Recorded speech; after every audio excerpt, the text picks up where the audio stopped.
Hey, what's up ladies and gentle tubers? My name is Tyler. Welcome back to the eveRide channel. And today we're giving some more beginner tips on how to pick a helmet. Now today we've got three beautiful LS2 helmets. One more for touring, one that's 50-50, and one's for motocross. We're gonna go over some pros and cons of each to help you guys figure out which one's best for you. So stay tuned and hopefully you learn something new.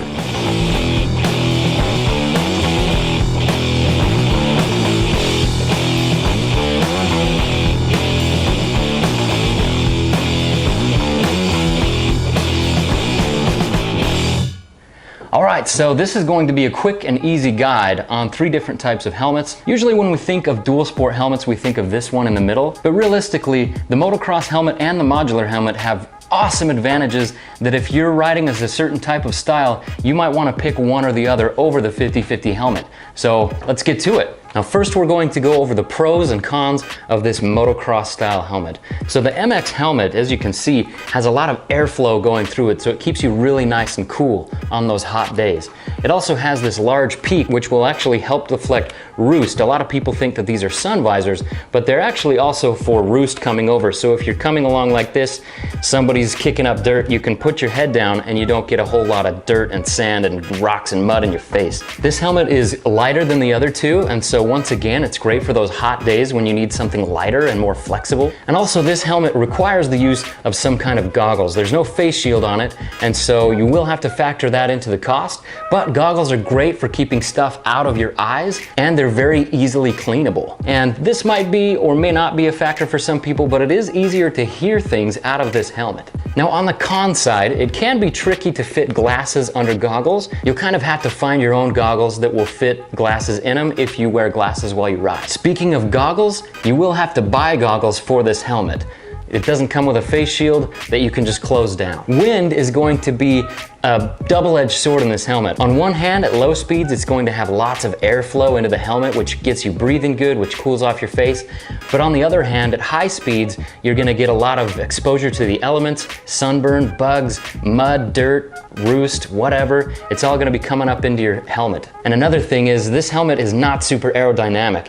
The air that's gonna come up into here, no matter what people say about peaks, this is called a peak, they can say, it doesn't catch any air, it feels okay. No matter what, this is not going to be as aerodynamic as this.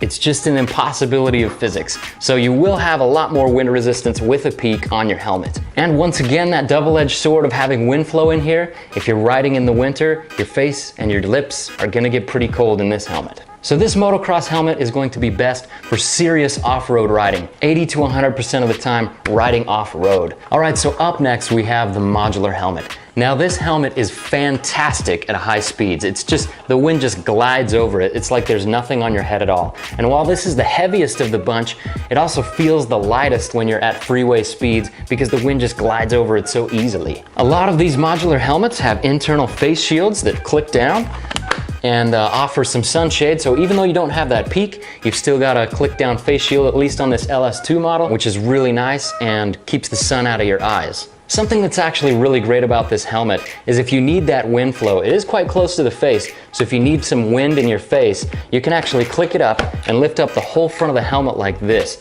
Now that exposes your face to lots of wind and fresh air, and you can drink or spit or eat or kiss or pick your nose or whatever you want to do. But it is going to be a little more unsafe because then your face is open to whatever hazards are out there. Now the nice thing is you can still click down the sunshade here, and so you have some eye protection, but it's not recommended to go fast at all with your modular helmet open like this. Other pros of this helmet, besides the excellent on-street capabilities, is that this chin skirt down here keeps out a lot of the wind and it keeps out a lot of that dust. So at high speeds, you're not gonna have buffeting on your face, you're not gonna have bugs or dirt or anything like that coming up in your face. Your face is very protected. This helmet is made for glasses, and so if you wear glasses, it's a lot easier to put them on and take them off, especially since you can pop the whole helmet open. Now for some of the cons of this helmet, when it's closed, it does feel closer to your face and you do have that chin skirt. So while it will block a lot of the wind at high speeds, at low speeds, it's also going to feel a little bit hotter and a little bit more claustrophobic. This modular helmet is slightly heavier than the others, but like I said, when you're at highway speeds, it actually feels a lot more comfortable. Now the chin skirt on this helmet is a great thing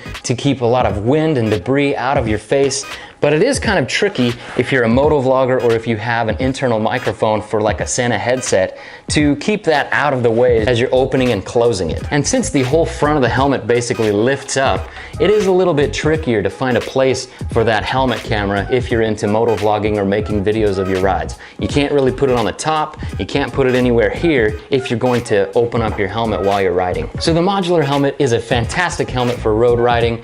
If you're riding 80% to 100% on road, this is the one to go for. If you're riding more than that on the dirt, you're probably gonna wanna leave this one home and take one of the other two. All right, last but certainly not least, we have the adventure style or dual sport helmet. Now the pros of this helmet is it's kind of got the best of both worlds. It's got a peak for sun and roost deflection, although it's not as long, so it's not gonna deflect as much roost or as much sunshine out of your eyes. So this helmet, as you can see, has a built-in visor, and so you can leave that up and get some airflow through there, or you can put it down. And this helmet will also accommodate goggles if you want to put goggles on the inside and have lots of airflow coming through and have all the advantages of goggles with an extra layer of protection if you're going on the road and need to be a little bit more aerodynamic. One great thing about this helmet is if you are going on a long distance adventure, you can just remove the peak and then it's pretty aerodynamic for those long road trips, but still it has some ridges and bumps and things. It's not quite as aerodynamic as the modular. And I think that we can all agree something that everybody loves about these adventure style helmets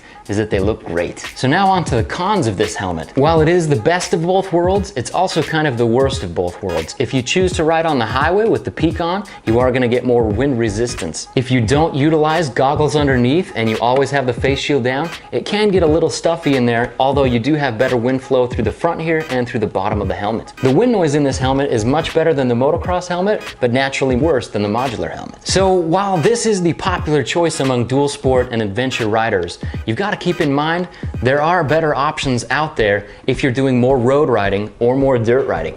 But if you really are a true dual sporter and you're riding 50-50, this is an excellent option because it does everything well, but nothing perfectly. Where have we heard that before? So ladies and gentle tubers, thank you so much for watching. I really hope that was super helpful. If you enjoyed this video and you're new to the channel, please hit that subscribe button. We do tips, we do deals, we do videos to get you pumped up about motorcycling. So if you're a new motorcyclist and interested in safety gear, go ahead and hit that video to the side of me. It'll show you everything that I have. It's super budget friendly. I got all of it from head to toe for under $400, and there's links to all of the deals in the description. If you like the look of these LS2 helmets that I'm testing for review, you can go ahead and pick them up in the link in the description. You guys, thank you again so much for watching. Much love, eveRide out.